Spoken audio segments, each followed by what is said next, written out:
How's everything?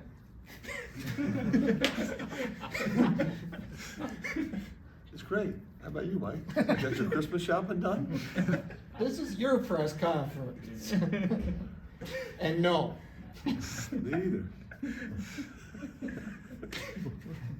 I'll try to build off that. Have you guys done what you wanted to do during this? I mean, how do you approach a week like this where you got some time off?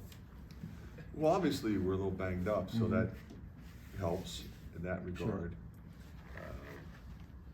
You know, want the guys focusing on finals.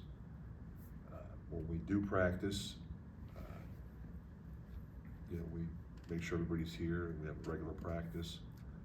You know, it's not like come in and try to get some shots up. You know, we're locking in for the next game. So you know, we'll practice today, regular practice. Tomorrow, yesterday we were off the day before we practiced. Guys are, you know, I think a good mindset. You know, preparing for. You know, I think it's what is a really good team, and the guys that need to be, you know, rehabbing or getting treatment are doing that. Fran, any update on Aaron? I know he didn't play the other night. He's making progress. Yeah, we'll see what he can do today. With Chris, it's just rest is the best thing he can do. Is that? Yeah, exactly. He needs to be off it for a while, and then it'll heal up, and then he'll come back. With DeSante, I'm sure he's getting a bigger opportunity now with Aaron working his way back from injury. Just what have you seen from him in these few practices since Wisconsin? He's been really good. He's very professional in his approach, very mature. Really wants to learn, wants to get better. Really accepts coaching, and he's really delightful in that sense. He's really a good player. He's just going to keep getting better and better. When could you sense that about him during the recruiting process? Well, we offered him like when he was young, like he was a sophomore, so he had a very mature game then.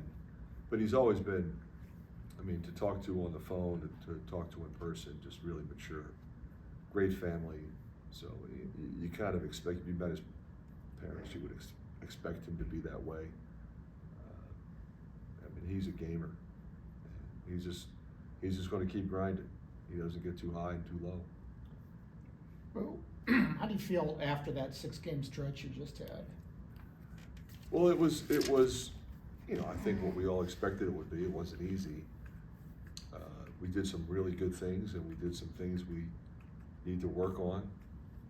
And that's what the early part of the season is. You want to learn, you get better. We have some guys stepping up, and some guys have had some opportunity because of injury. You know, so you don't want guys to be hurt, but you know, it's an opportunity for guys to grow, and we're going to need everybody as we go through the rest of the season. Fran, we're seeing reports now of, you know, players opting to transfer, talking about, you know, NIL promises that weren't kept, and it seems like, I guess, what's the key to keeping a locker room together? Because it seems like there's really no turmoil at all, and the guys have great chemistry, but, you know, you're seeing the stories across the country. I guess, what are your kind of thoughts about everything going on? Well, you know, I think all of us don't really know exactly what's going on.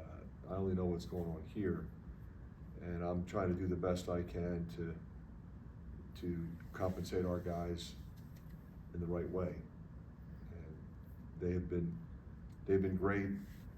I think it's been a positive for them, the way they've had to interact with the business community and the way they've had to do community service type work for that compensation. I think it's been great. We try to refrain from, you know, promises, but we can at least talk about where we think we're headed, you know, in terms of, you know, with our guys. So, you know, we'll just keep doing it that way. But you're right. I mean, it's changed the entire landscape across the board.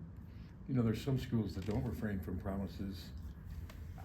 Much harder does that make it for people like you that have a certain way you want to do name, image, and likeness, but then other schools, because you're not supposed to use it to induce them to come, you're supposed to reward it when they get there, but you know that's not happening.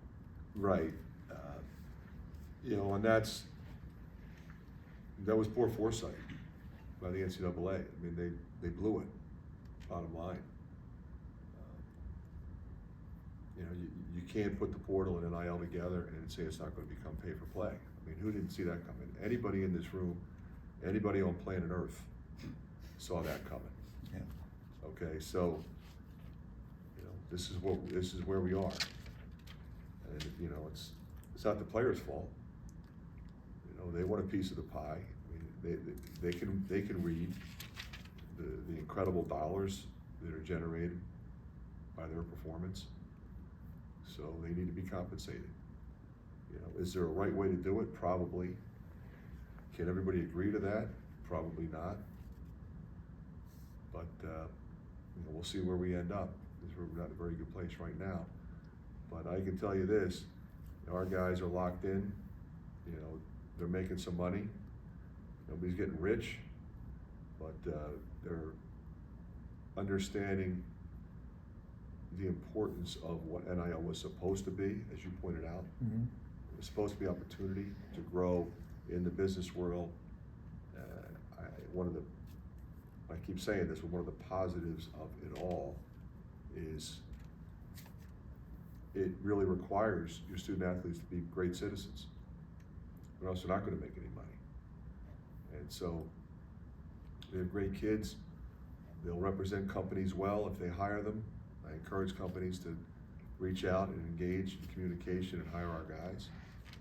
And I want our guys to know and understand and appreciate those opportunities that are coming their way.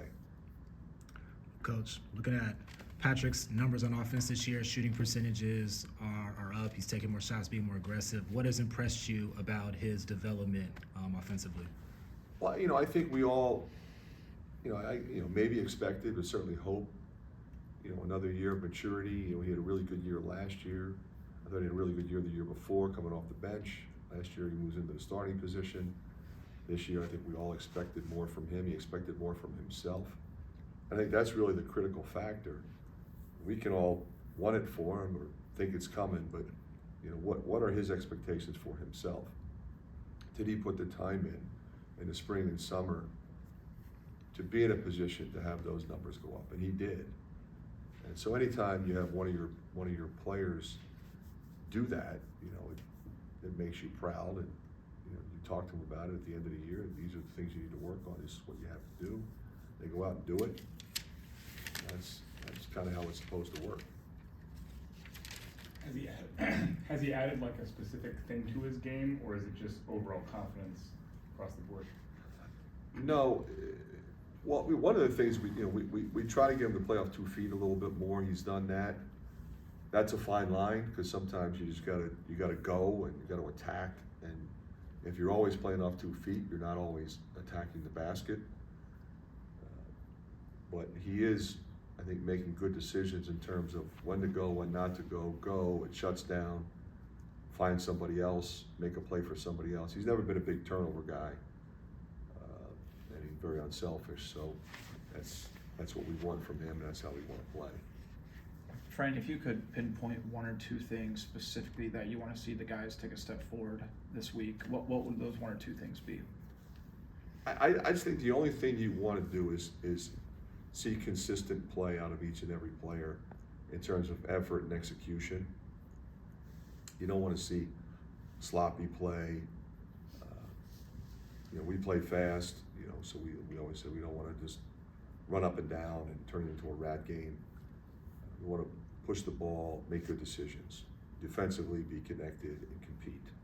Compete on the glass, move and share the ball. I mean, these are things that every coach says, but that's going to be critical moving forward to continue to do that. Turnover's been up, the last couple of games. Is that got to do as much with the competition, or have there been other factors? I think there's a little bit of that. It's a fine line. You want to be aggressive, so sometimes you go and it doesn't work out. So I think our numbers throughout the course of the season will be good in that area. We have good decision makers. We have unselfish guys. But again, as you pointed out, we're playing good teams.